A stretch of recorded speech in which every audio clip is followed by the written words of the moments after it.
Hello friends, स्वागत आहे तुमचे हेल्थ लर्न इन मिनिट्समध्ये। ह्या चॅनलमध्ये आपण रोजच्या लाईफ रिलेटेड खूप साऱ्या हेल्थ टिप्स बघत असतो। तर आज आपण बघणार आहोत कोरडा खोकला, ड्राय कफ। ह्या ड्राय कफसाठी आपण काही होम रेमेडीज बघणार आहोत।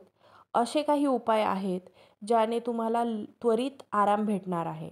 आणि हो, व्हिडिओच्या शेवटी खूप महत्त्वाची टिप इथे आम्ही बोलणार आहोत, ती नक्की बघा। चला तर मग सुरू करूयात। आता तुम्हाला रात्रीच्या वेळी सतत खोकला येतो का आणि खोकल्यामुळे तुमची झोप उडाली आहे का? हे दोन प्रश्न ज्याच्याही मनात असतील, हा व्हिडिओ त्यांच्यासाठी आहे। अर्थात खोकला ही एक सामान्य समस्या आहे, पण ती हलक्यात घेणे खूपच महागात पडू शकते। आणि सर्वात घातक व त्रासदायक असतं ते म्हणजे रात्री झोपताना खोकला होणं, आणि तोही कोरडा खोकला। म्हणजे पाठ टेकली आपण पलंगावर की आपल्याला खोकला सुरू होतो। यामुळे झोप उडून जाते, आपला जो चैन, आराम, शांत सगळंच चाललं जातं। तर कोरड्या खोकल्याची लक्षणे काय आहेत? हवामानातील बदलामुळे विशेषतः हिवाळ्यात अनेकांना खोकल्याचा त्रास सहन करावा लागतो। बऱ्याच जणांना ॲलर्जिक कोरडा खोकला देखील असतो, त्यांच्यासाठीही हे उपाय खूप महत्त्वाचे ठरणार आहेत। आता या कोरड्या खोकल्यामुळे घशात खवखव किंवा खेचल्यासारखं होतं, धाप लागते, छातीत दुखतं, घसा खवखवतो, अशी लक्षणे जाणवू शकतात आपल्याला।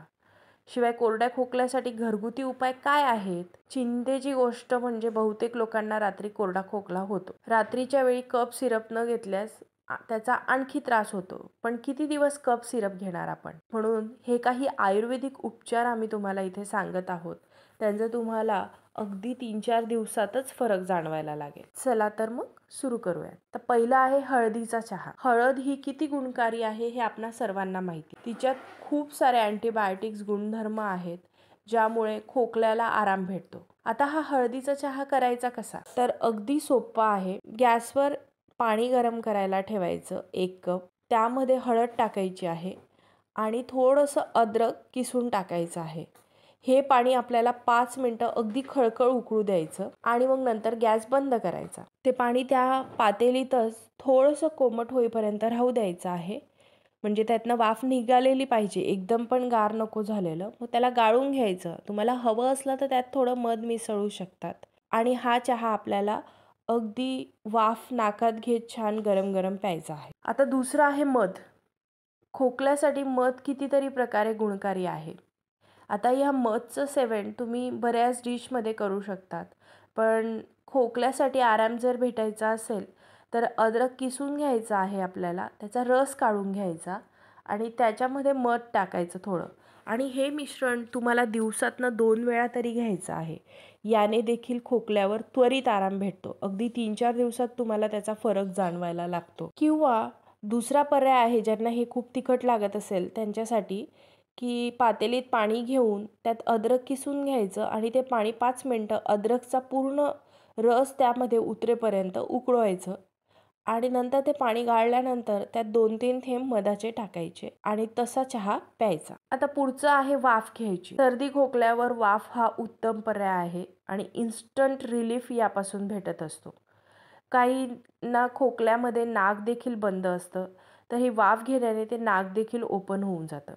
तर यासाठी आपल्याला पातेल्यात पाणी उकळायला ठेवायचं आहे। वाफ यायला लागल्यावर त्यात निलगिरीचे 2 ते 3 थेंब टाकायचे आणि वरून रुमाल घेऊन, डोक्यावरून रुमाल घेऊन ती वाफ घ्यायची आहे। बाजारात बरेचसे वाफेचे मशीन देखील भेटतात, तुम्ही ते देखील वापरू शकता। नंतर पुढचं आहे गरमागरम सूप घ्यायचं। सर्दी आणि खोकल्याशी लढण्यासाठी लिक्विड फार उपयुक्त आहे आणि त्याचा फार फरक पडतो। तर रात्रीच्या वेळेस तुम्ही भरपूर लिक्विड आणि सूप जर घेतलं तर त्याने खोकल्याला नक्कीच आराम भेटतो। तर सूप हा देखील एक उत्तम पर्याय आहे।